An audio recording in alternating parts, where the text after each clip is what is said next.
Welcome back, everyone. This is Dave from Corman Productions with my co-host Stacie, here to talk about the 9th episode of the Quantum Leap revival, Fellow Travelers. This is the first podcast of 2023 and the return of Quantum Leap from Haitus. The episode's description reads as follows. Ben lands in 1979 Chicago as a devoted security guard to talented pop singer Carly Farmer. During Carly's prep for a concert, it quickly becomes clear her life is in danger, and Ben must determine who is trying to kill her and why. Teleplay and story credit goes to Dean Gorgarius, who also serves as an executive producer, and Drew Lindo. Before going any further, I will tell you a couple of things. This is not a spoiler-free podcast, so if you haven't watched the episode, please go and check it out, and then come back and give us a listen. Secondly, if you are on one of the platforms that this podcast is now listenable to, please hit me up with a follow. You can also head over to my YouTube channel, Corman Productions, where additional content can be discovered, both Quantum Leap related and otherwise. If you are already on my YouTube channel, please like, share, and comment, as well as subscribing to my channel. 2 shoutouts this week. One for friend of the channel, Ashley Wright, who has started up his own YouTube channel, which seems to be facts about Edinburgh, Scotland. I'm not sure if I'm pronouncing that right, but if I'm wrong, Ashley will probably correct me. It's basically about the sports canals and castles and various facts about that area of Scotland. Also included in these videos is some card games that you probably don't play here in the US. As an example, he frequently plays these games against Corman Productions. And I'm not sure if I've won any of these games or not, but so if that's something that interests you, I highly recommend you go and check out Ashley Wright's new channel, and I'll provide the link in the description. The other shout out is to Kelly M, who pointed out that Raymond Lee, who plays Ben's song in the series, has said in interviews that the little tease promos that we were getting were not in fact from episodes that are actually going to air, which is something that you speculated on. You said that happened with Timeless. Yes, that's the same type of tactic that NBC did with Timeless's advertising. So as this series started and we saw that all of those little teasers weren't coming to life in the episodes, that's where I thought we were going with it. All right, so Stacie, your thoughts on this week's episode? Oh, and before I get to that, I believe it's Edinburgh. Edinburgh. I could be wrong. Okay. But well, I appreciate that. I appreciate the knowledge that you have on that. You can ask Adam. He'll know. Okay. Actually, I probably should have asked before I started this podcast, but... Right. Okay, so fellow travelers. First off, we didn't get a dedicated trailer for this episode, right? So we weren't entirely sure what we were walking into. Being the first episode back from the hiatus, it was like, okay, we've got a title. Right before, like the day before, we saw the description of the episode without a whole lot of information. Now going back and looking at, the this season on trailers for the second half of the season, you can pick out the parts that were from this episode. But even as much as a trailer that aired 10 minutes before the episode started, it wasn't dedicated to this episode. It was talking about this whole half of the season. It's funny because the preview that we did watch seems to suggest that Elton John was going to be a big part of this episode. That was a very misleading thing, right? When we saw that, here's everything happening on the second half of the season. And, it's obviously not everything. It's just from stuff they've already filmed, which is probably they're only, a few episodes ahead of airing, I'm guessing. But yeah, they were like, oh, Elton John. So we're like, oh, there's going to be an Elton John episode. I'm kind of glad that they didn't go in that direction. I kind of like when we do celebrity as cameos and not as main characters. It does, it's good to mention. Sam had a lot of those experiences where he ran into a celebrity and they weren't a big part of the story. But I feel like they really copped out in mentioning Elton John, putting it in the trailers. Yeah, that was and highly then, misleading. It was such a brief moment. We didn't even see a face of the actor. Mm-hmm. They're not credited because there was no lines involved, but it was just such a quick reference that I think it would have been better if they didn't put that in the trailer. And it was just, here's a hint of a celebrity. That was definitely a ratings grab. Now, I should mention, I have mentioned this already, we did talk about it in the last video that you and I did together, The Great Spontini, is that this show has been renewed for a second season. Yay! So, Everything points to NBC having faith in this series. Yes. So, but still, they felt the need to put this little thing in there to boost ratings. Yeah. I think it's kind of silly to kind of, in both situations, you know, with those teaser trailers and with something like the Elton John reference, it's almost like you're promising more than you're going to deliver. Mm-hmm. And I don't think they need to do that. Right. You know, this show can stand on its own. And they I need absolutely believe that. I feel like they need to push it for what it is. Mm-hmm. You know, even as far back as that whole Justin Hartley episode. Like, the trailers for that was like punching it in your face to come watch this because Justin Hartley's in it. I don't know. I feel like the trailers could use a little work on just kind of letting the show be what it is. I mean, to be fair, it's not like other shows don't have the same problems with their trailers. Yeah. Like, I frequently criticize, especially in season 5, the trailers that they put out that were highly misleading and so on and so forth. So this is not the only show that has that problem, for sure. Yeah. And that's just, well, that's, I guess, I could say that's a critique on NBC. Definitely not on this show itself, because they're the ones who are, you know, deciding what the trailers are going to look like. Okay, so fellow travelers, just listening to the episode description that you read before we even watch this, instantly my mind goes to Glitter Rock. And I know that's the episode we're going to be comparing this to. Absolutely. That's right. It seems right like most of these episodes have a direct episode you can compare it to, just thematically. You know, there you can say, oh, there's the boxing episode, there's the bounty hunter episode, you know, and you can pull it in from each series what episode we're talking about. And so this is the episode about a singer in the 1970s who's going to die, and our leaper has to save them. That's Glitter Rock, right? Essentially, that is basically the same plot. Now, obviously, there are differences. But my biggest critique on this episode, which I think was a fine episode in isolation, if you just look at this episode, I don't have any real problems with it. But when I look at it within the context of comparing it to the original series, I feel like they went too far in assimilating this with Glitter Rock.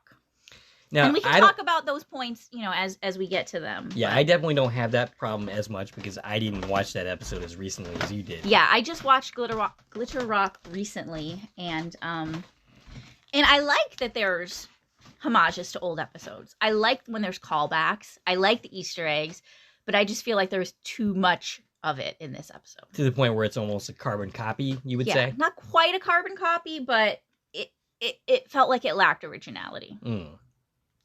Almost to the point where I'm surprised they didn't be like, hey, didn't Sam go through something similar to this? Yeah, I'm glad they don't do anything like that because that's just way too obvious. Yeah, I thought this was a decent episode. It was fun. Like you said, it reminded me of the episode Glitter Rock, which had a similar murder plot. I don't really have a whole lot of issues with this episode, honestly, for the most part. There's some things here and there. I thought it was decently acted, decently done. I thought it was a little choppy at the beginning with some of the editing. And honestly, I've gotten to a point where I kind of feel like I wish they would trim down on some of the project scenes. Like, some of them feel a little unnecessary. Yeah. And they take away from... And, you know, that's been a big criticism of this revival series, is a lot of people are saying they don't like the project stuff. Now, I felt, honestly, that this episode did a better job of balancing that than some of the previous episodes. We spent less time in the present, and I feel like it didn't pull away from the story as much as some of the other episodes have done. I definitely think it's better, but it's still an issue. But with that being said, I do think that the time we spent in the present felt too easy. You know, like the things that happened in the present. And again, we'll talk about that when we get to those scenes. But it felt a little soapy. Because we were just kind of going through, here's what's happening. Right. I don't know. I feel like they're working on that balance, and I do think that it's going in a better direction. And you got to have faith that, you know, as a show finds its footing, it's going to correct those type of things. Yeah, I mean, this is the first season. Any first season show is trying to work out what works, what doesn't. Yeah. So, I mean, the first season of Quantum Leap is not that strong. The original series. No, definitely not. I mean, it had some decent episodes, but yeah, all in all, there was definitely some pacing problems in the original series as well, first season-wise. All right, so Ben leaps in. He's getting flashbulbed by photographers who who are yelling at him to move because he's in the way of pop star Carly Farmer's exit from the car. I tried to see if this was a real singer, Carly Farmer, and I didn't really find any particular information. There do seem to be people named Carly Farmer that exist, but none that are 1970s singers. Right. Did you happen to see anything? Yeah, I peeked as well, because you never know. We don't know everything. There's always a chance that there's some real life connection we're missing, but I didn't find anything with Carly Farmer. I was questioning if she was kind of meant as a nod towards Carly Simon, who was, a pop singer around the time. But no, I don't think Carly Farmer is meant to represent like a real singer who died or anything like that. So Carly Farmer is essentially a made-up character for this episode, and I'm fine with that. Carly announces that they should be nice to Jack, because Jack, the person that Ben has leapt into, it has her life in his hands. And right at that moment, a fan... In more ways than she knows. Yes. Right at that moment, a fan tries to get her, though not very hard. It doesn't even really seem like he's trying that hard to get to her.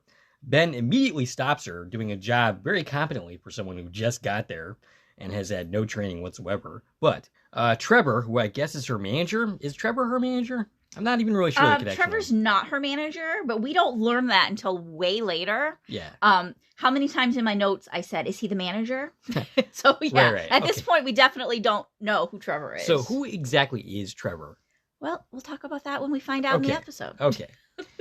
Trevor escorts her into the building, and it's clear from watching Ben during all of this and going into the building that he's getting better at this whole quantum leap thing, because he's checking out his surroundings, he's checking his name tag. He picks up a lot of stuff and learns. He's really good at figuring out where he is. Even more so than he's been so far. Obviously, it was easy to look up. He sees the billboard. It says Carly Farmer Tour 79. So we've got our year setting. He finds his name. And it reminds me of, there's moments in the original series where Al comes to tell Sam, and Sam's like, I already know. I'm this person. It's this date. And Al is always like, how do you know that? I didn't tell you yet. Right. But yeah, obviously it's something you're going to get better at, right? You can't depend on your hologram to tell you everything. They're not there when you first get there. Yeah, and it might be a while, especially in the original series, before you see your hologram. Though Addison appears relatively quickly in this series. She does. She's pretty on it. I gotta guess that Ziggy's had some upgrades. Okay, so as Carly sings, during the sound check, Ben asks, Addison, where are you? And we cut to the present day, where Addison is about to go into the imaging chamber and makes a comment that indicates that she's angry at Ben for not having told her the reason for him leaping in the first place, which was to save her. Right. And that's when we're reminded that this just happened for them. Right. It's been 2 months for us. We've been digesting this. Yeah, we've had time for this to sink in. And this is where we're reminded that, right before this leap, and they haven't really established how time passes between leaps in this series. In the original series, we were told, there's days between leaps for, the people back at the project. Right. That doesn't seem to be the case here. How they focused already on Addison being completely burned out. It feels like they're jumping right away. They're on it. They're not getting any downtime. I mean, this sounds like, from the way she's talking, that she's had no chance to process what just happened, and she's going right into the next leap. Yeah, which is, I understand her frustration. That's a lot to process, and she seems like the type of person that likes to be in control of everything. She wants to know everything. She's a military person, so that makes sense for her character. So I can see how she's very upset about this, and I think she has a right to be. Yeah, absolutely. But also, Ben doesn't remember any of this happening, so you can't take it too hard out on him because he doesn't have any answers for you. Which, that is frustrating in itself. Yes. Because, she's angry, but she can't really be angry at a person who has no memory of these events, and she can't get any further information from him because he doesn't know it. Yeah. Addison appears to Ben during the sound check. He apologizes for the dramatic exit because he told her this information, dropped this bomb on her, and then left. Yeah, and I wrote the quote down. He goes, sorry about that dramatic exit last time. And she just says, not your fault. which is what we were just talking about. You know, Right, she right. knows she can't blame him, even though she's so upset about it. And But emotions rarely work like that. Yeah. They don't work rationally. Where right, you like, but she's conscious of the fact that Mhm. it's not fair to him to take this out on him. Mhm. But that just felt like such a meta moment to me. Like, I felt like they were talking to us, saying, right. sorry we left you on such cliffhanger, but we're back now. Okay, so he still doesn't have much information that he remembers. No useful details. Just that he was working with Janice and that he's trying to save Addison's life, but he doesn't know why or any From other what? or Or any, when? any details at all. Right. He Addison, doesn't know anything more than we do at this point. right.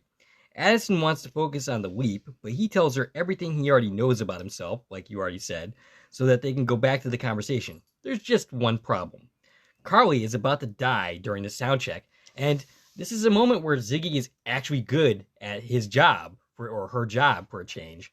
Yeah, for once we're getting information really quickly, but we're also not getting this information with any urgency, given the fact that she's literally about to die. Right now. Like, you know... Yeah, it's one of those moments where it feels like, oh, you're going to leap in, do something immediately, and leap right out, right? Right.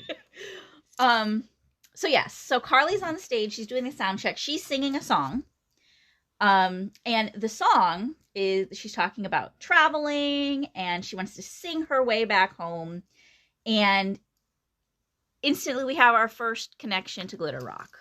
Okay, we have a totally different music genre, right? Glitter Rock was about like hard rock, like they were basically meant to be a Kiss type band, and Carly is a pop singer. So very different genres, but in both cases, we're being exposed to song lyrics that are very apropos to time travel and our leaper's dilemma. Glitter Rock had that time and space song that I forgot about. Now that you talk about it, I remember. Right, which is called Fate's Wide Wheel, which is what Fate's Wide Wheel podcast is named after. What do you know? Of that song. So I'm curious to listen to their take on this episode because I feel like they must have a lot to say.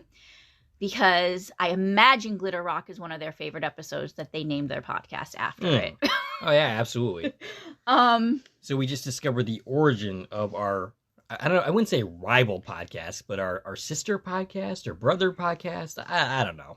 Yeah, they're on a different level than us. Yes, so. We're not even in their league really. We're not even close in terms of views and so on and so forth. And they had some great content during the hiatus, by the way. Yeah. They had interviews with a lot of people. So if there's any chance that you're listening to us and you haven't checked them out, which I don't think that's possible, but go check them out. I would also recommend if you listen to them to come listen to us. But since you're it doesn't work that way.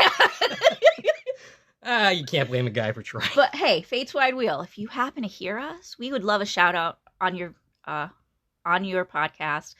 You want to collab, talk to us. We love talking about this series and we think you guys are awesome. So let us know if you ever hear us talking about you, because that would be awesome to know you're listening. All right, so Ben starts running towards the stage just in time to save her from the falling lights. Yes. And Addison doesn't think that this was an accident because although he changed history, she still dies. She still dies. And credits. Yes. Now, that scene... Okay, so I won't spend a whole lot of time talking about this today, but how I mentioned that this Maybe was... tomorrow?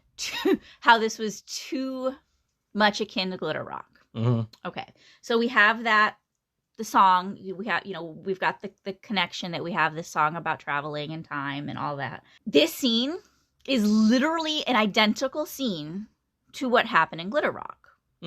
Now, you haven't watched it recently, so I know I've got this a lot more in my head because I just saw the episode recently. In that episode, one difference, of course, is Sam was the person who was supposed to die, as opposed to Ben is the bodyguard of the person who's supposed to die. So there's a difference there. But in Glitter Rock, the person was supposed to get stabbed to death.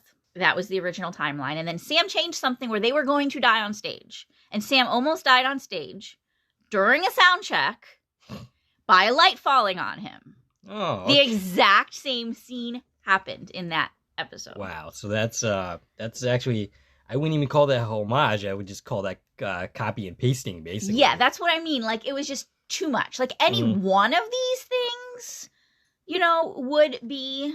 Oh, that's a nice nod. But we have so many of them, including this whole scene, which is very much exactly what happened. And then later we'll get to, you know, oh, there's a stabbing. Oh, there's a long lost relative coming back into the picture. These are all elements from Glitter Rock. That's a part I thought was skipped, but I didn't consider the sister part of that. Right. I mean, it's different, obviously. It's not the same story, but... Yeah, in Glitter Rock, it was Sam having a son that he knew nothing about. Well, I mean, Tonic's not Sam, son. but yeah, that's what I meant. Right, and it's not a relative we don't know about, but there is this connection with a relative. Mm-hmm. So there's so many parallels, and I'll stop talking about it there. That was just my frustration with this episode, is there was too much of a connection. But anyways, here we are. Sam saved Carly. Ben saved Carly. Sorry. Sam was nowhere to be found. Ben saved Carly. And Addison could tell that it looked like the light had been sabotaged. She doesn't think it's an accident. Carly's still going to die. Well, I don't think that she noticed that the lights falling was not an accident. Well, she knows the history, which is now that Carly's still going to die. Was standing on the stage and looked up at the lights. Oh, really? See, I didn't think that she thought that was... Just from watching it, that was not. Maybe I thought that because that was Al's take in Glitter Rock. Oh, really? Okay. Maybe. Okay. So, all right. After the credits, back at the project, the people at the project are discussing the situation specifically with Addison, and Jen points out that Ben didn't say that she was going to die, but Magic points out, okay, but he got into a quantum accelerator and traveled through time. He wouldn't do that. A person wouldn't do that unless there was going to be mortal danger involved. Mm-hmm. And the three of them kind of go back and forth discussing what's going on, what does this mean? And this also felt like a really meta scene on like our own fandom discussions on what do all these things mean, where are we going? Right. It felt like they literally pulled the script from that discussion. So I thought that was kind of hilarious. Magic speculates that Janice is actually on their side. And Ian apparently used Janice's code to predict where she might have gone. Mm-hmm. And wow, isn't this convenient? Yeah, it was a little too convenient. Yeah. So now apparently it's really easy to find Janice after spending 9 episodes trying to do just that. Uh-huh. All right, so in the past, Ben finds himself talking to Carly, who is thanking him for the save. And she thinks that what happened was a freak accident. Not Madison. Wrong series. Addison believes that he should just tell her. And despite the fact that her motivations are suspect here in why she wants him to tell her, I think she's absolutely correct. I think that Ben should tell her, hey, your life is in danger, because then she acts differently, right, in a way that protects herself. Also, why would she believe him? I mean, well, as Addison does point out later, that Ben is her bodyguard. So if he says that she might be in danger, she's going to believe him. Because that's what she pays him to do. But you don't believe that. It just seems a little too easy. And we do get there at one point in this episode. And when it does happen, I said, that's a little too easy. She's a little too believing. I thought that moment was that I think you're referencing was a little silly. We're like, oh my God, somebody's trying to kill me. Like all of a sudden, but yeah. So at this point, we're in the same boat that Ben and Addison are in. We don't know who the killer is. It's become a murder mystery for us to solve. Who is the killer? Who we know now tries over and over again to kill this singer because saving her didn't fix the problem. Mm-hmm. And back to Glitter Rock, I immediately said, it's the manager. Who's her manager? Because the manager is the killer. That's who is the killer in Glitter Rock. Which is, back to the discussion of who's the manager. And at this point, I did think Trevor was the manager. Mm-hmm. We find out he's not actually the manager. We're not actually introduced to a manager, per se, in this episode. Right. But I'm convinced at this point... The closest would be that woman character. Yeah, she's a stage manager, but not like the band manager. Right. But yeah, I wrote down, it's the manager. I don't know who they are, but that's the killer. And one other point that we glossed past was right back in that project scene, they gave us a little snippet of information that I felt was new. Magic said, we have a few dozen personnel and we have access to a jet. And I feel like I totally missed that line. They have access to a jet? He said we have access to one jet, maybe. So they're like the X-Men, basically. We know they're government, right? Yeah. But we got a size now, a few dozen personnel. Because we've noted that, hey, there's a lot of background people walking around. I guess that tracks. Yes, but now that's a concrete, something concrete now given to us is that a few dozen. So 24 to 48, I would guess, right? That makes sense. And, yeah, we've seen background characters walking around that have no names or lines. And, we've noted before how it seems like a bigger project than the original. Oh, yeah, absolutely. Where, we never met more than those there was like maybe five or six people. Yeah. So I feel like that really kind of grounds us as where we are with this project. It is definitely a larger scale project than we saw in the original series. All things considered. Right. Okay, so anyways, you can continue with Ben doesn't agree with Addison and basically withholds the information. Addison leaves to do research on Carly's murder, and she clearly looks very pissed. Ben joins Carly on the balcony, and Carly kisses him, taking Ben by surprise. His reaction is probably born out of a couple of things. One, there's his relationship with Addison, and two, he's completely taken by surprise by the kiss. Right. And it was good timing for Addison to leave. We avoided turning this into some issue there. Yeah, thankfully, we don't need that. We really don't. She had enough to be upset about already. She didn't need to see that. Carly, notices the reaction, is like, "Oh, I'm so sorry. I thought you were interested." And Ben, who has no knowledge whatsoever of how his host actually feels, is like, "Well, I could be." Basically. Yeah, and I think he does a good job of basically saying, let's talk about this in a couple days, Right. when I'm not here. right now I have to focus on my job, which is to not make sure you don't die. But of course he's not going to say that. But so anyway, the pair are interrupted by Loretta, who is Carly's backup singer. And I really think she should have been a bigger presence in this episode. Yeah. Because, the episode does not play fair with us. Because the two characters we focus on are Carly's sister, Jamie, and Trevor, but we don't really get much time with Loretta. And when the reveal of this episode, which we'll get into later, comes, it just doesn't fit. Right. She was in the whole episode. We saw her multiple times, but she was really a background character that I don't even think she was given a name until way later in the episode. Right. It's like if some random background extra is, that's the killer. Yeah, it's kind of Scooby-Doo-ish. But even in Scooby-Doo, you the character that ends up being the killer or whatever. But all right, so she tells him that Trevor's looking for him, but when he gets out to the lobby or the main place where the party is taking place, they say they haven't been able to find Trevor, which I thought was going to be a bigger plot point than it ended up being. That ended up being irrelevant. They say that Jamie, who is Carly's sister, has arrived. Ben doesn't know who that is, and he covers himself pretty good there, too. But Jamie is a drug addict, and they have a bad relationship for reasons we'll get into eventually. And Loretta is like, just get rid of her. Don't even tell Carly that to the point where we're told she wasn't invited, she shouldn't be here. Right. Ben's response is, well, all right, let me go tell Carly her sister's here. Right. And they're like, are you crazy? No. And Loretta, they specifically Loretta, right? Who now we know to focus on that point. Right.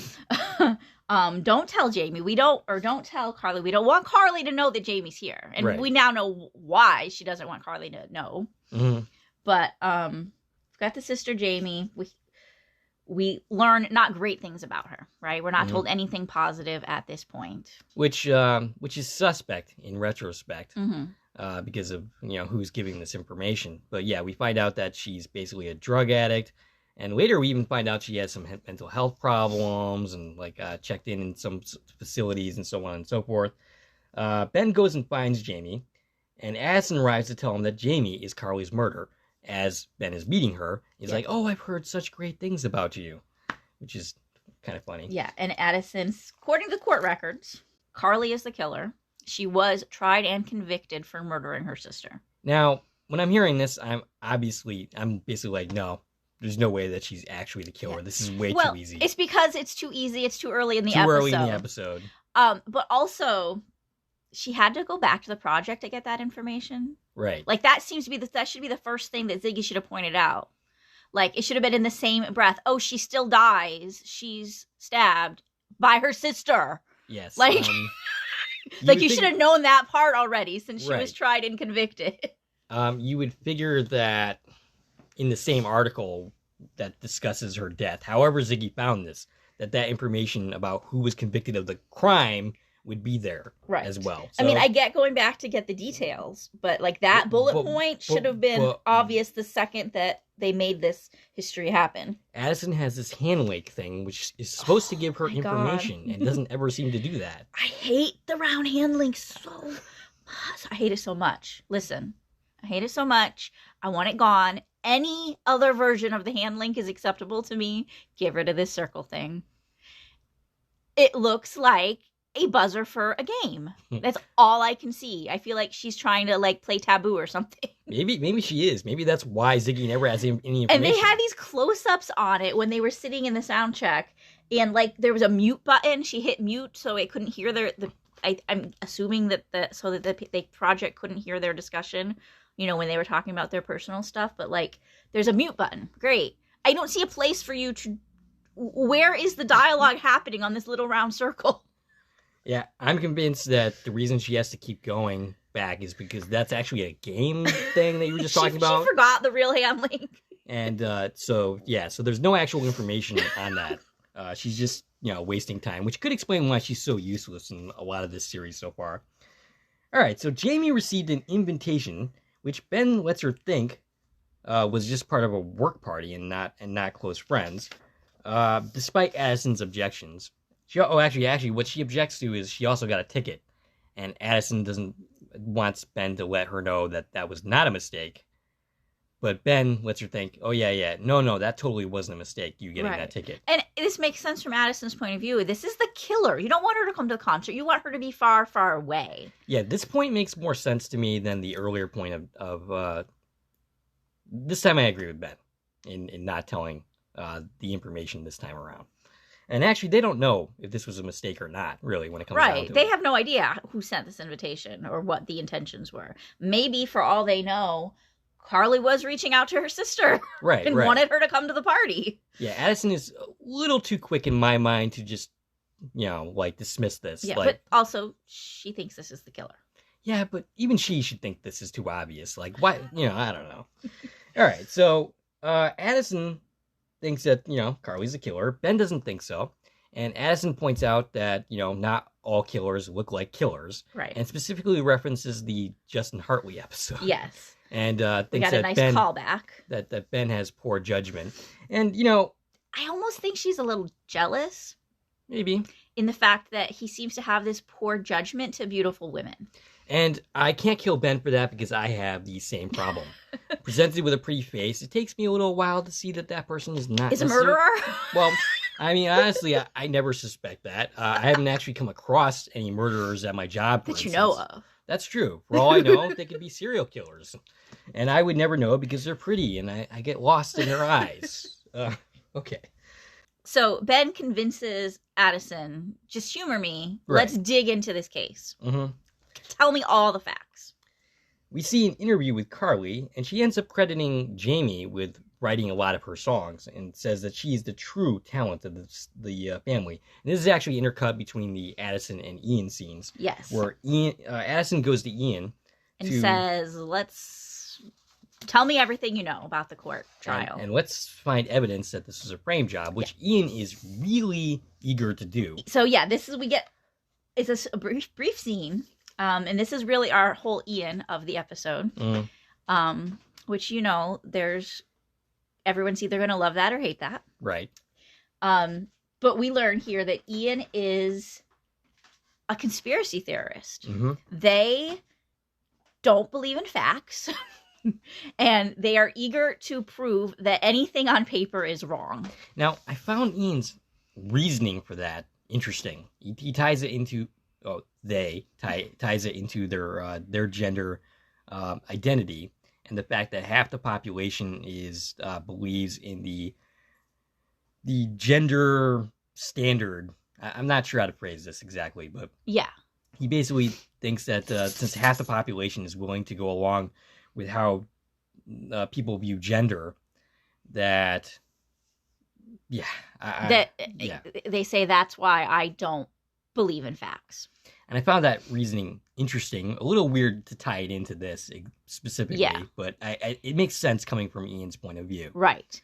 And it's fair to note this is really one of only a handful of times that they've brought up gender. I can only think of like maybe one other time other than this that they got into this at all. A couple of stray comments, but this was the first time we're really getting like a perspective on where this character really sits. And I haven't seen it, but I know there's going to be hate out there. Yeah, I did not specifically go looking for it, but I'm assuming that I'm going to see it sooner or later. And I'm glad that they're allowing this character to have a voice in that matter and not tucking it completely under the rug. If you're not going to give that perspective, then what's the point of having that character in the first place? Right. So you have to do that at some point or another. Yes, and I'm glad that they are starting to sprinkle that in. And I don't think they're pushing this character's gender or sexuality in anybody's faces, which naysayers have been complaining about since the beginning, and it's not true. And I think this was it was a nice little insight into Ian. Right. You know, I love the Ian character. I think they have a lot to unfold. They have some really fun viewpoints. I do assimilate them a lot with Al, you know, in different parts of Al's personality that we've explored. And I think there's a lot of fun stuff to be had, you know, with where Ian sits with things. Ian is a very intelligent human being. We've learned that. You can agree or disagree with the perspective, but the perspective is interesting. It's our differences that make us interesting. Right. And I think it's fun to see something that's not, you know, here's a bland, flat character. Right. Like, I like that we're getting to know these characters at the project, and we're going to get to see more of who they are individually and not just like, oh, they're a face behind a computer at the project. Right. Absolutely. But yeah, we learned here that Ian is super into trying to debunk the trial, which I think it's fun. And he does manage to eventually do that. He gets information which more or less makes it seem like Carly's sister is actually innocent. Trevor talks to Ben during the same interview scene, and Ben thinks that Jamie seemed sane to her, put together almost. She doesn't look like a drug addict. She doesn't look like somebody who's on hard times. She looks like she's got herself together, but, I mean, at the same time, it's not always easy to tell somebody who's fallen on the hard times. Right. So we learned some background here during this part of the episode of what exactly is the relationship between Carly and Jamie. We learned it's been 6 years since they've seen each other. We again talk about substance abuse. We found out there was a restraining order in place. Right, because of the letters that were sent that were credited to Jamie that were threatening in nature towards Carly. So the story as they know it is that Jamie sent all these threatening letters to Carly. A restraining order was put in place, and they had a complete break between them, right? And now, like you had said, we learned that Jamie actually was writing Carly's songs, and now it's a full 180, you know, as far as their relationship's completely broken. And it's easy to see that Jamie being here is really a tipping point in their whole dynamic. They haven't spoken in 6 years. That's really unfortunate. It's unfortunate when family members, you know, go that, especially ones that were really close at one point, fall apart like that. And as we learn later, it's not because of them. It's because of outside influences. Yeah. So after talking with Ian, Addison's changed her mind, right? She now says, I think you're right. I don't think Carly's the killer.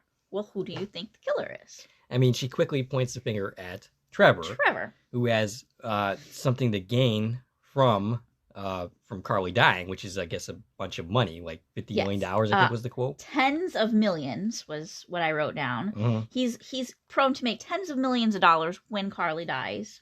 And we're kind of left to speculate the question, is he the one who wrote the letters? Like, this is the first time we get a nod to that. And I wrote in my notes, is he the manager? Because I already know the manager did it. Is he the manager? I mean, I was assuming that he was the manager all the way through this episode. But, yeah. And so this is, we're left. I wrote, is he the manager? Why is he the one profiting from her death. I was a little confused still on the whole dynamics here. They give an explanation that I didn't quite understand. Yeah, they give it to us later. At this point, It wasn't explained. All right. So back in the present day.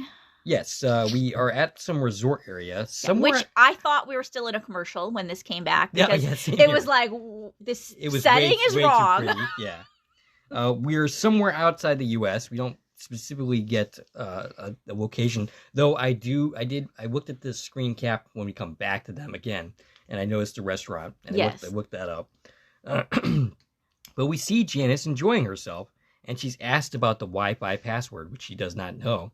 And who's asking but Jen? And she doesn't even seem surprised to see Jen, which is interesting. She's like, oh. They're very, cat and mouse to each other. Yeah. It's like she expected to see her at some point. And I also won't give up on my theory that Jen knows more than we're led to believe. I have more to say about that later. Okay. I have a new theory about Jen. I think you're right that she is a suspect, but I don't think that Janice and Jen are in league together anymore. But I'll get to that later. So Janice ends up offering Jen a drink, but after what happened to Beth, she declines. And she says something about how family is complicated. So their family complications is why she almost let her 80-year-old mother fall and break a hip back in that episode. Okay. And also in that moment, Janice was kind of, poking at Jen's family relations as well. And I think there's a reason why they're bringing it up a second time. But that ties into what I'm going to talk about later. Okay. All right, so Jen ends up asking, how did Addison die? And Janice thinks that she's asking the wrong question. Why did Ben go to her instead of them? And this seems to indicate that Janice did not go to Ben, but it was the other way around. Right. What we're being told in this moment is Ben came to Janice for help. And Jen seemed, the look on her face, I felt like she hadn't considered, this scenario before. She hadn't wondered, why did Ben go to you? And, I feel like, maybe this is going in a really different direction than we've speculated so far. So, back in the present day, Addison and Ben have settled on Trevor as a suspect, but they don't have any proof. Well, that would be back in the past. That's what I meant to say. Okay. Addison wants to set up a trap. And we finally get to the heart of the matter of what's going on with Addison. She hasn't specifically spelled out her problem up until this point. She says that he is her bodyguard, and if he says that she's in danger, that Carly will believe him. There's that line like, oh, what am I supposed to say? Like, my hologram said that you're going to die? Like, right. I'd like that. Yeah, so in this latest iteration of history, because it's ever-changing as Ben is affecting the scenario, she's supposed to get stabbed on Lakeshore Drive. And she says, I'm going to go take a walk on Lakeshore Drive, like I always do when I'm in Chicago. Right. And that makes it a believable comment for him to be like, well, you can't do that because it's predictable. Right. So that makes sense. If she's trying to do something she's never done before, I think it'd be less believable for him to say, that's dangerous. At the same time, she still doesn't know that her life is in danger. Yeah. But, so backing up a little bit, Ben asks if what Addison is talking about is about Carly or about them. And she finally gets into it, like how she's angry with him, which she knows deep down, as we've already talked about, that this is irrational. She can't be angry at him because Ben doesn't really know anything at this point, but she still is. Yeah. Those emotions are still there. Right. Because he did do this. Right. Just not the conscious him that you're talking to. Right. Amnesia is not necessarily an excuse for your actions. Like, if I kill somebody and then I forget about it, I still killed somebody. Right. But it is an excuse for them to be able to have a conversation about it because he has nothing. Right. Nothing to give right now. He can't defend himself in any way. He's defenseless at this point. He can't come back and say, well, I did it for this reason, because he doesn't know. Yeah. Oh, and also in this is where we find out that Trevor, this is where we find out who he really is. He was the writing partner. He's the one helping Carly write the music. Okay, and that's why he's getting... And that's why he's the one to get the money, because all of the rights to the music defers to him. But we also got some kind of motive here of why he might be the killer. besides, the money, is that he wasn't credited on this album, the Travelers album, which is the album she's touring right now. He wasn't actually credited on any of those songs. So the money's been drying up for him. He was her partner in writing, and now he kind of seems to be taking a back seat. He's not actually making money from this album. And they speculate, that's his motive for killing her, because, well, if she's dead, he'll just get all the money, and that's that. Right. I mean, it makes sense. As you said, Carly wanted to go on a walk, and Ben ends up telling her, no, you can't. That's predictable. You're in danger. He ends up telling Carly about her sister finally. And Trevor happens into the scene, and he's pissed because he didn't want Carly to know that Jamie was there. Right. Because he's the one trying to keep them apart in the first place. Now, we're led to believe that, he doesn't want her to know because he's trying to frame her for murder. Right. But really, this is simpler answer is that he doesn't want her to know that he's been sending these letters. He doesn't want them talking to each other, because if they figure this out, it's going to be bad news for him. But, so I guess Ben is still on the kick where Jamie is dangerous, and Trevor is giving a different reason for why he doesn't want her around Carly. And Carly ends up just saying, you're both wrong, and intends to go out anyway. Ben ends up arguing his case that she shouldn't go alone, she shouldn't go on a walk, that she is in danger. And Ben ends up talking her into it, but she still wants to go out. Yeah.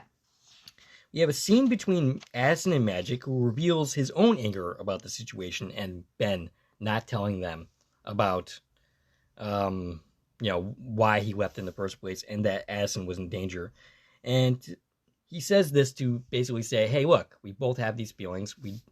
We're a team, and we should be honest about these feelings. He says we're in this together more than ever before. Right. And my suspects at this point come down to Magic and Jen. Like, I think if anybody's going to be revealed to be nefarious, it's going to end up being one of those two characters. I don't really have a rationale behind Magic, and I don't really want to be right about that. But I think everybody else to me has been kind of ruled out as a suspect. Well, I say all along that I think there's someone on the inside here, but I don't necessarily think that they're nefarious. I just think that it actually could be that they don't know the actions they're going to end up taking. Yeah. Because they haven't happened yet. Right. But I've just all along felt like there's someone at play here who knows a lot more than they're saying. But I think they're on the other side. I think they're trying to help the situation. I don't know. There's so many different ways you can look at this. And there's so many ways they can go. And I don't take it at face value. I don't take any of these characters or where they sit and what they know for its face value at this point. Definitely not. There's the twists to come, I'm sure. Absolutely.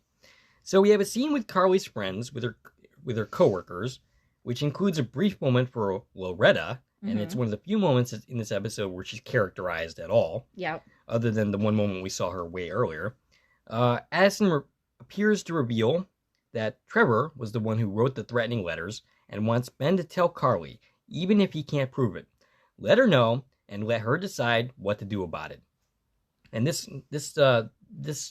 take that Addison has throughout the episode is largely defined by what Ben did to Addison in not revealing that she was in danger in the first place. Right. That is the lion's share of what her motivation is throughout the episode. But nevertheless, I agree with her again. This, of course, upsets Carly because this led to the 6-year estrangement between her and her sister. Ben talks to both Addison and Carly, saying that they can't change past actions. They can only work together now. And right then, a car tries to run them over. Now, Addison completely disappears from the scene. Yeah. So, and I love that little speech. It was corny, but it was really beautiful. He was talking to both Carly and Addison. Exactly. And every word that he said fit both scenarios really beautifully. Ben he's good at words. He is.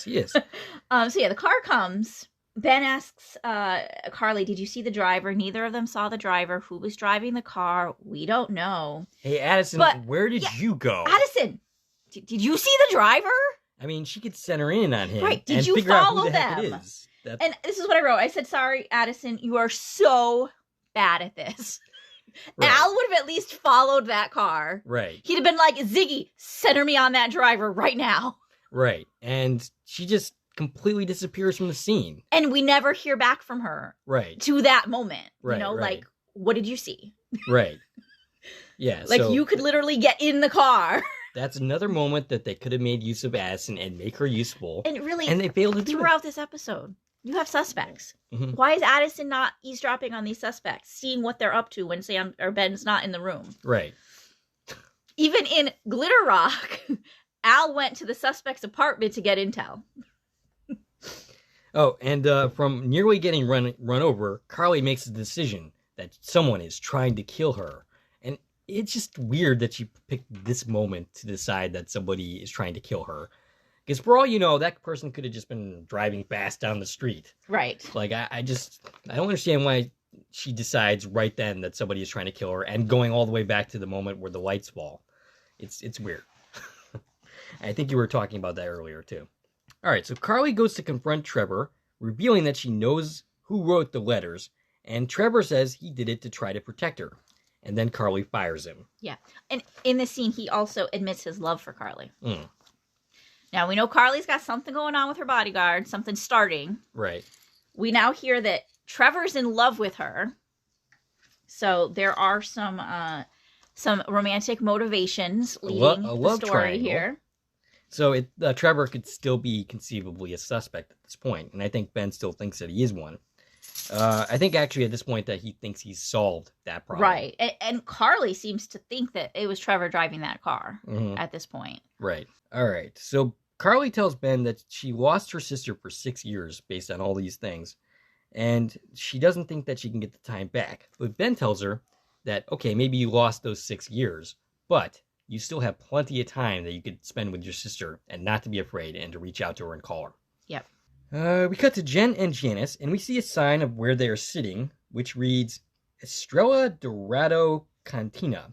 Now, I looked that up on Google, and what I got was a Mexican restaurant in Las Vegas. I don't think they're in Las Vegas. No, I think they are in Mexico. Yeah, that's where I think which would be an easy place for Janice to have gone from California. Mm-hmm. So that makes sense. Janice is about to leave. She seems to think that Ben couldn't trust anybody at Quantum Leap. Yeah. Jen paid off Janice's guards, so now she's in Jen's custody. Yep, because they've Uncle Sam plays apprehended better. her.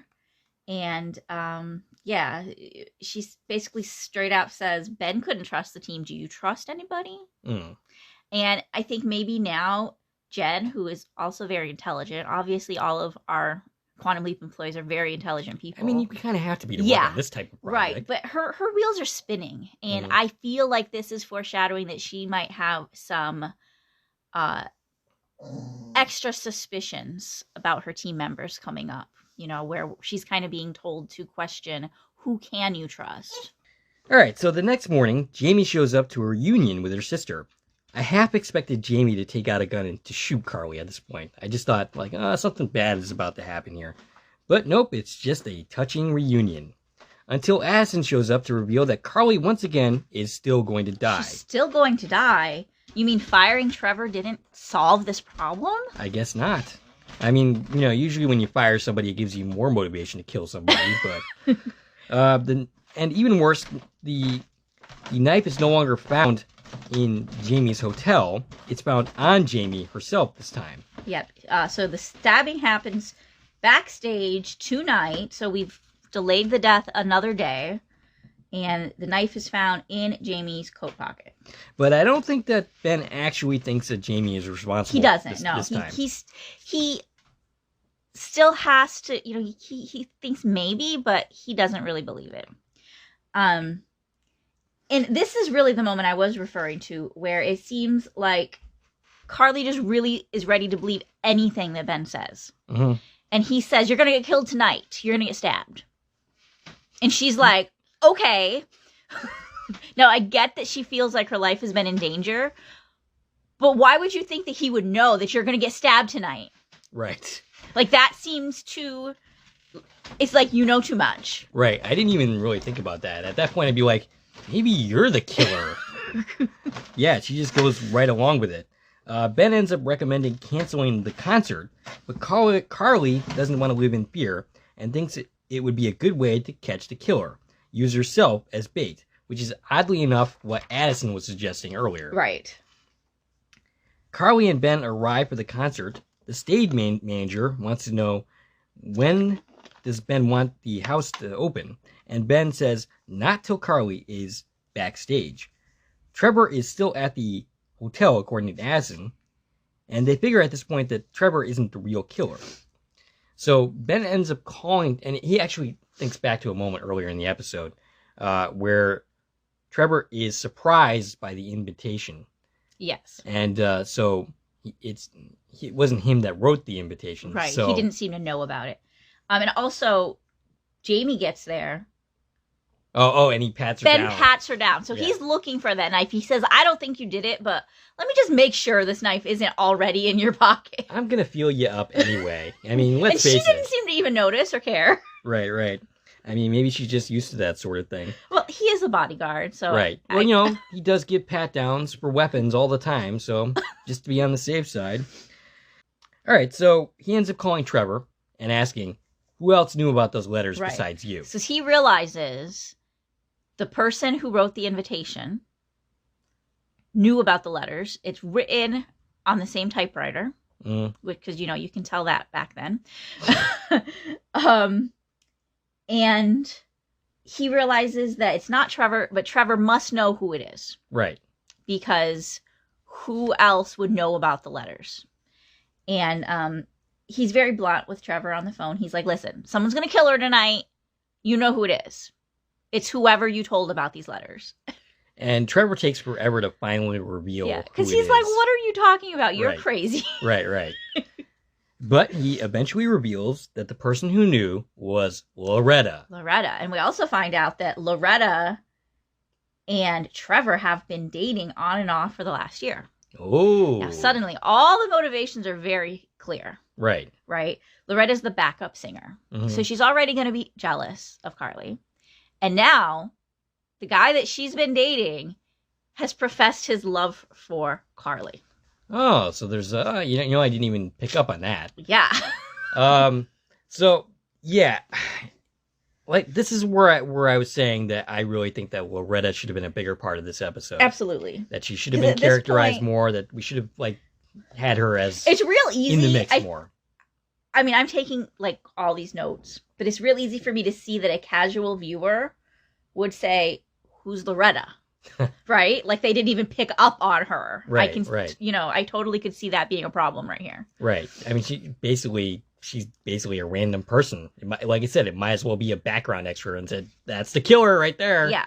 And that's where I think the episode does not play fair as far as murder mysteries go. Mm-hmm. Like if you're going to you should have more than just the two suspects. For most of the episode, it was either Jamie or Trevor. Yep. And Loretta was not even close to in the mix. Right. And she should have been. Mm-hmm. At least she should have been more present and more the relationship between Carly more developed. Yes. So that this actually I don't means even something. think, was she even at the sound check? No. Shouldn't she have been sound checked also? Yeah, probably. She should have probably been in attendance at that building unless they were just sound checking. But she's the backup singer. She should have been on the stage with the band. Usually, usually the main star is not the one who does the sound checks. It's usually the backups that do that. You're right. So, yeah. So, all in all, I'm not sure I'm too thrilled with the solution that they ultimately went with. Yeah. So, we figured it out. Ben figured it out. We figured it out. We know it's Loretta. We know that she lured Jamie there to frame her because she's decided she's murdering Carly at this concert. She's very determined. It's been stopped many times now. Now, I do find it interesting to know, in the original history, Jamie didn't get framed. Mm. In the original history, the light fell. It was deemed an accident. Right. She got away with this in the original history. She killed her lead singer, and there was never any question. Well, it's interesting. So that fails, and she puts together this other elaborate plan. But she must really have quickly. already had this plan lined up because she'd already invited Jamie there. Right. Knowing that Trevor had this whole history of blackmail set up. So, I feel like she had contingencies. She was determined one way or another this was going to happen, but she was already setting it up for Jamie to take the fall. Wow, this Loretta is a pretty smart character. I don't know how smart she is. I think she was just lucky so far because let's say they thought it was murder from the light falling. Jamie wasn't there yet. Right. You couldn't have blamed her if they were suspicious of that death, which in the original history they weren't. They thought it was an accident. She pulled it off. She definitely got lucky there. Yeah, that's for sure. But as soon as Ben jumped in and started intervening, we can see that no matter what happens, Loretta is determined to make this death happen this weekend or whatever time period we're on here. Okay, so Loretta ends up knocking out Jamie somehow. Did we even see how that happened? We didn't see it. That was off camera. But Loretta goes to Ben goes to Carly and says, "Your sister needs you." And that's how Carly is pulled away. And the stage manager's just like, "Yeah, go to your sister. I'll find your security guard." Right. You don't seem to be holding it together very good here. No. Everybody has expressed danger. Mm-hmm. Something's going on. You're the one who let those doors open and let the crowds in. Well, even she was surprised. Yeah, but you're the manager of this. You should be in control of the situation. Mm-hmm. And you're with the star looking for her bodyguard. You should not let her out of your sight right now until you find that bodyguard to take over. So I think the next person that should be fired should be this stage manager. I think you're right. Who was never even given a name. I think she had a name in IMDb, but I didn't see it in the episode. I didn't even bother looking because she was so inconsequential. I saw it on the list, but I don't think that she wasn't given a name within the episode. And but yeah, she's just like, "Yeah, go to your sister, whatever." It seemed a little I don't know. She didn't seem to be doing a great job. No. So not very competent, that stage manager. Ben ends up coming to save the day and ends up getting stabbed. Yeah, he gets there just in the nick of time. Carly is standing over Jamie saying, "Oh my God, what happened?" And Loretta comes up behind her. There's the knife that we've already seen. Right. Through, photo evidence from the trial. We know this is the knife that's supposed to kill Carly. And Carly realizes what's going on. She begs Loretta not to kill her. Right. I have a question because Jamie is definitely not wearing a coat at this point. She was. She was wearing a coat? She was wearing a coat on the floor, yeah. Oh, the coat was on the floor. I didn't see the coat. I just saw her in the dress laying on the floor. Okay, so she stabs her but she didn't see the person who knocked her out in the first place? I guess not. Maybe she could have easily maybe she hit her from behind. I guess. We didn't see the moment, but yeah. And I think we should have, honestly. But all right, so that solves that. So assumably what happened in this iteration of history is that so what must have happened here is Carly gets stabbed. Loretta takes the knife, puts it in Jamie's pocket. Jamie wakes up having no idea what's going on and completely fails to defend herself in this trial, right? Mm-hmm. And also remember, in this history, Trevor is still pushing those letters. That's what the trial came down to, was those letters was the evidence that she was crazy and she was threatening her sister for 6 years. Right. And I don't know, Jamie must not have hired a very good attorney. Probably not. Maybe after the fact, Ben could have come in and leaped into that attorney and done a better job. But thankfully, that's rendered not necessary. All right, so the day is saved. Back at the project. Oh, but Ben was stabbed. Oh, yes. I know you mentioned that. I did say that. He was stabbed. He's a little upset by this. And you know what I wrote? Imagine that. Being stabbed hurts. Yes. What I wrote is, it's a really good thing how well we've established this is not his body. Right. Because when he leaps out, that person is going to have to deal with the stab wound in their gut. Oh, man. And Ben's not going to have to deal with that on his next leap. Well, that's good for Ben. Because I would imagine it'd be really hard on his next leap to get treatment on his invisible stab wound that nobody can see. Right. If we were, Sam style, leaping with your own body. I would think that, during the leap, something would heal him, in transit. I mean, that was the theory I always had, in the original series, is that because he's had cuts from one leap to the next, and then he's fine when he arrives at his new destination.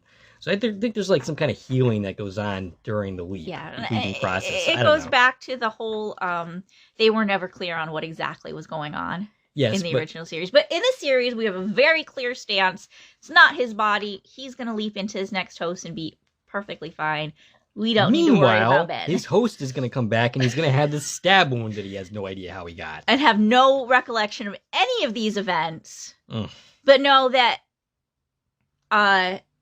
Carly is ready to date him. So, yeah. I mean, I was going to talk about this later, but I might as well do it now. I was going to bring that up as a point of contention of Ben making a decision for his host, but we already got the idea that his host was interested in Carly. Well, Carly thought so, at least. Yeah, and it's just a date. It's not like a proposal of marriage or anything like that. So a single date isn't going to like alter the course of his life. Right. If it goes bad, it goes bad. So yeah, I don't think that's as big of a deal as like some of the cases in the original series, or even in this series that they avoided, like with the Justin Hartley episode specifically. All right, so back at the project, Janice has been captured, and this happened way earlier than I thought it would. Yeah. I thought this would be another couple of episodes. Now, we'd seen in the teasers for this half of the season that Janice is going to be at the project. I kind of thought she was going to come in on her own, or at least come in more willingly. But in this scene, we can tell that she really feels bamboozled into this. She's not here on her own accord. She has been apprehended and brought in, and she does not want to help. And she makes a reference to Magic possibly waterboarding her, and so on and so forth. And she doesn't think that he's going to be a very good interrogator, but he begs to differ. Yeah, he thinks he has. Between everything that Janice and Jen discussed already in this episode and this scene, it's made really clear that Janice doesn't trust this team. And whatever she knows, whether it's the truth or not, she feels that these people are not helpful in resolving whatever she's trying to accomplish. Right. Most of which has not happened yet. Yeah. So none of these people even know what's going to happen, and if they are suspects in whatever happens, they probably aren't at the point where they're going to take these actions. Right. So what we know so far is, from what we've been told, which may or may not all be true, Ben finds out something, somehow, from the future. He goes to Janice for help. They spend 6 months making their own program. They then hijack Quantum Leap so that he can leap to very specific points in history with the intent to slingshot into the future to somehow save Addison from something. And they can't trust the team involved in it. And my suspect is Jen at this point. And there's another leaper out there who's involved somehow. Right. Yeah, we don't know how that ties in at all. They haven't even touched on that in a couple episodes. So there's a lot. This is going to be a big convoluted story. And we have been told we're going to get through this, at least the meat of this season. So we have 8 episodes to do that. Yes. So it all better start pulling together a little bit, because right now I feel like we're further away from the answers than we were before the hiatus. So, as I said, I think my suspect is Jen. I think it's something that hasn't happened yet, but I think it ties into her father and her father's gambling problems. And I also think that maybe her shitty past somehow comes into play, because those are 2 things that we know about the character. I think the reason why we brought up had Janice playing her dad in Jen's space was because it's going to be somehow relevant to the story. And that takes care of a problem that I've had so far, in that I think that we're introducing too many daddy issues with the main cast. Like we have Ben not knowing his father and having basically had a fight with his mother before she died, so never being able to resolve that. We have some unidentified issues with Addison's family. And then we all of a sudden have Jen with her issues with her dad. And I think if we're not doing something with that, then we're just...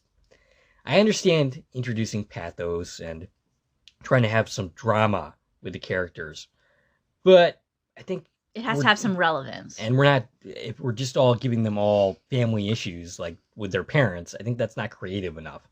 Unless, of course, this is going to tie into the story that they're telling this season. Right. So that's why I kind of suspect that Jen And based on somehow the ways she was acting at points in this episode, I just get the feeling that maybe she's part of whatever happens in the future. Well, remember, I've always been suspicious that Jen is involved in something here. Right. But I now don't think that Janice and Jen are in league together. Okay. I don't think anybody's in league with Jen at this point. Or, I'm sorry, I don't believe anybody is in league with Janice. Other than Ben. Right. Who has no memory of it. Right. And what do you think, where do you think Martinez might fall into this? I have no idea. Is he working for Janice? I think so, probably, but and I guess he would figure into whatever happens to Addison, but honestly, I don't know how he fits in at all at this point. I mean, there's a lot of discussion. Like, again, we had a long hiatus. There was a lot of people talking about, theories, and it's not really safe to assume anything at this point. This story could really go anywhere. I think a lot of assumptions have been made by people that, it must have something to do with Addison was the one who was supposed to leap. And Ben leaping, is going to save her because whatever she was going to deal with, she's now not going to deal with because he's going to be there instead. But that seems too simple for the story we're building. Right. And it also doesn't explain why Janice has such suspicion of the people at the project. Obvious, and then we also have, and they brought it up in this episode too, the message that Ben left for Addison saying, this is bigger than any of us. Like, there is something more at stake here than Addison's life, right? Like, there's something big that is coming to a head. Mm-hmm. And I can't wait to see what it is. I really don't have speculation at this point. Again, I feel like this could go anywhere. Yeah. I would love if it pulls in something from the original series. Whether this involves Sam or Al in some way, whether this involves a character from the original series. I would love if we do get that pull in. I don't necessarily feel confident we're going that way. But I can't wait to figure out where this is going. I think they were probably originally intending to go there. They wanted to, right. But unfortunately, Scott Bakula's non-involvement in the series, as he stated, probably forced them to change their plans. Yeah. But with a second season now confirmed, here's hoping that he changes his mind and at least wants a cameo and is brought into this show in some manner. I hope. I would just like one episode where you're like, hi guys, and he reveals why he never went home. And maybe he goes back and starts leaping again. I would be totally fine with that, but I just want some kind of closure for his character. Yeah. So I didn't even... So yeah, we just got all over the place. Yeah, sorry. we didn't even really finish talking about how this episode ends. No, Janice came to Quantum Leap. We left there. So let's get back to the leap here. All right. So in the past, Carly reveals that Jamie is her new backup singer. Yeah, the show must go on. She's still going to perform the concert. It doesn't seem like they would have had a lot of time to prep for this, but okay. I mean, Jamie has talent, so... Right, but, to sing the song together on stage... Right. I don't know. I would think after these series of events that they would probably end up canceling the concert, but whatever. Carly asked Ben if, now that there's no longer any danger, if there's any reason they can't go on a date. Well, I mean, he still works for her, so it's a morally iffy line that we're trying to cross here. I mean, it still doesn't alter the fact that he has to keep his mind on the job. But whatever. And I already talked about how this was Ben making a decision for his host, but it's really not that big of a deal. Addison arrives, and Ben is like, please tell me that Carly is not still gonna die. And I would have loved it. She does still die, 30 years from now. Yeah, she definitely attempted to trick Ben into thinking, wait, and then she's like, I'm just kidding. I mean, eventually she is gonna die, but hopefully not from being stabbed to death and way later in the future. Now, Carly was probably in her 20s at this point. So I'm guessing she's about 50, 60 something years old in the current timeline, probably. So yeah, she's still probably alive in the present There's day. a good chance. And this is where, we see Carly and Jamie go on stage. We get finally the actual reference to this episode's title. Right. Specifically Fellow right Travelers. Now. And it's... Carly says, this song is dedicated to all my fellow travelers out there. And we have learned that this album is called Travelers. All of the songs that we've heard involve traveling and trying to get home. And it's, again, just like Fate's Wide Wheel, very apropos to our time traveler's dilemma here. Mm-hmm. Which is all, like, you know, warm and fuzzy. I have a problem in this scene. Okay. We've got this beautiful little scene, like we're bouncing back and forth between here's the stage, here's Ben and Addison. Ben and Addison are sitting together on a case, like a music case. They're sitting together. They're like together sitting on this thing. Yeah. Like leaned up against each other. No. That's not how it works. Right. It's unbelievable. I'm sorry. No. You can't sit together on something and have this cute, touching, little cuddly moment. Aww. She's not there. Right. She's a hologram. And the only way I would have been okay with that, the aesthetic of that scene, is if we then pulled the hologram away and saw Addison sitting on something that's the same shape that she brought into the room, to, like, make that happen. That seems like a long way to go for that's for sure. But, like, we didn't see that, She's sitting on something that's not solid for her. Right. Which is what we do all the time as the holograms. They ride in cars. Al would walk up and down staircases. But that it's just smoke and mirrors on their part, and he's typing into Ziggy to make this happen. Right. She's just kind of, like, lounging there. Mm-hmm. And be awfully uncomfortable to stand in that position like that. It felt like they forgot for a moment that she's not there. It was just too neat of this cute little cuddly scene between them. And no, I get that. I didn't like it. I didn't like seeing that aesthetic. It felt wrong. All right, so Ben says that he doesn't know why he did what he did, but from now on, they're going to face the things together. And then Ben leaves, and Addison stays there, which is interesting. She looks sad. We don't see the host come back. I mean, like, it's possible. I didn't pick up on that. He's out of frame, so it's possible that he's there, but it's still really weird. Like, it's a missed opportunity to show the host's reaction returning. Yeah, definitely. But, yeah, I mean, it's covered, like, but Addison is still there, which is kind of weird, because we were always told, once Sam left, Al went back to the imaging chamber. Yeah, he was poofed out of it immediately. Right. Much to his demise sometimes. So it's a little weird that she's still there, but it's, to get this little dramatic, sad look from Addison, I guess. Yeah, and like I said, it would have been a good time to see the host return and to see his reaction to, having a stab wound on stage. Right, there's something going on with this person right now. Like. And that is pretty much the episode. And I have a side note. Okay. Carly Farmer. Mm-hmm. Rebecca Pearson is definitely a fan of hers. Oh? Oh, yeah. How do you figure? That just seemed like right up her alley. Everything we knew about Rebecca. Yep. And, where she was in the 70s. She's probably at that concert. Oh, well, she that would be is pretty cool. A Carly Farmer fan. I just saw it. Like, throughout the whole aesthetic of this episode, seeing Carly, what she's wearing, I'm brought to Rebecca. Maybe they were friends. Maybe. Maybe she should have hired Rebecca to be her backup singer. Then it would have been a lot easier for her. Okay. I mean, yeah, that would have been a good tie-in between the two series. Because Rebecca wouldn't have tried to kill her. No, that's for sure. Not that we know of, anyway. You never know. Okay, so next week's episode, we had a preview. Yeah, Ben leaped out. We have Leap Out, and we have an official trailer. And it's basically he seems to be leaping into a doctor, a female black doctor, as it turns out. A black female doctor. And there's going to be, like, a delivery at the beginning of the episode.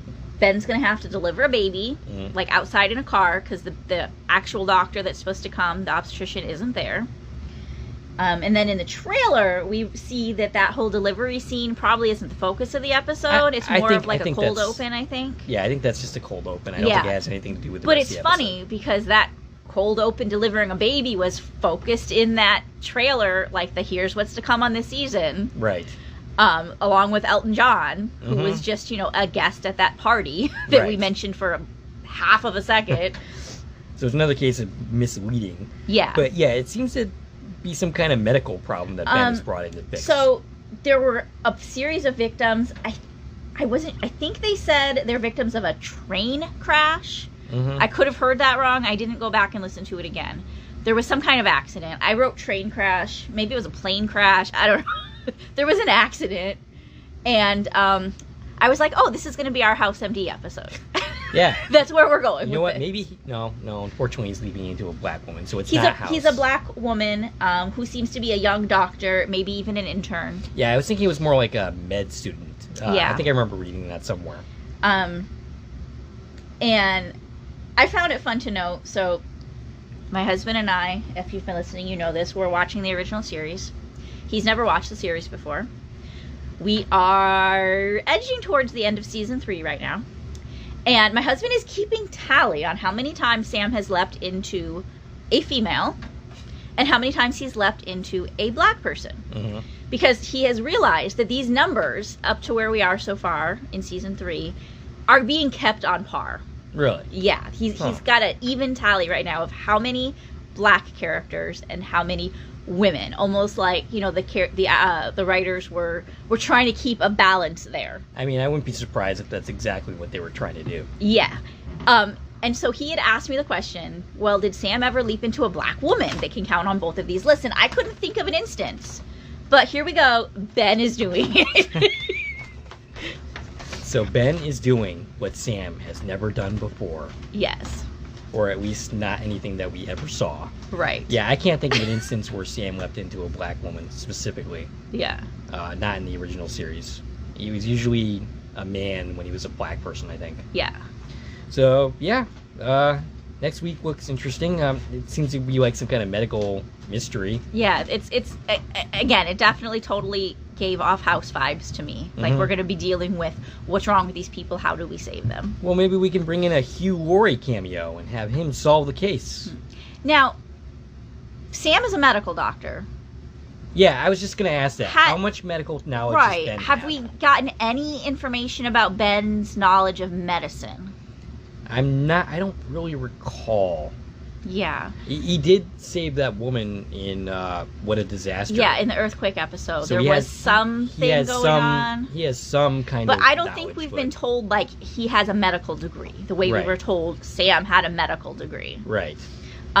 So I'm curious to see where this is going. Why is Ben here? Mm-hmm. Why is he going to be helpful in this situation? Right. And the only way he would be helpful is if he has some medical knowledge. So. Right. Or if there's some detail that Ziggy and Addison can give us that they didn't know in the hospital in the original history. I don't think we got a year yet of when this is happening. But it should be a fun one. Yeah. We're going to that medical drama space, which isn't a place I think Quantum Leap has spent a lot of time. Here and there. Like, well, there was a time where we played a doctor on a soap opera. He's an actor. Yes, yes. He was a doctor in Black on White on Fire. Okay, and we did see a little bit of him. Yeah, we saw some. There was some, medical triage stuff going on there, but obviously that wasn't the focus of the episode. Mm-hmm. I can't think of an episode that was really like, we're in a hospital dealing with patients. Right. So I don't think we have a direct comparison for this next one. Well, which should be good. It should be a new ground to cover. Mm-hmm. And hopefully it'll be a good one. Yeah. Let's. I certainly have high hopes for it. Do you have anything else to add that we haven't talked about? We have covered all of my notes. I'd say we get to the theories, but I think we covered it. Yes, yeah. We did that before we finished talking about the episode. Yeah, Janice led us right into that. All right. Well, we would like to hear from you. Stacie can be reached at... I can be reached on Twitter at TVN Coupon Talk. If you like this podcast and want to support the channel, you can follow me on Twitter. Join my Corman Productions Facebook page. You can buy something from the Corman Productions store on Zazzle. You can buy me a coffee, which is a new way to support content creators such as myself.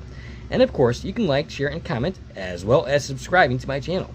This is Dave and Stacie from Corman Productions, signing off.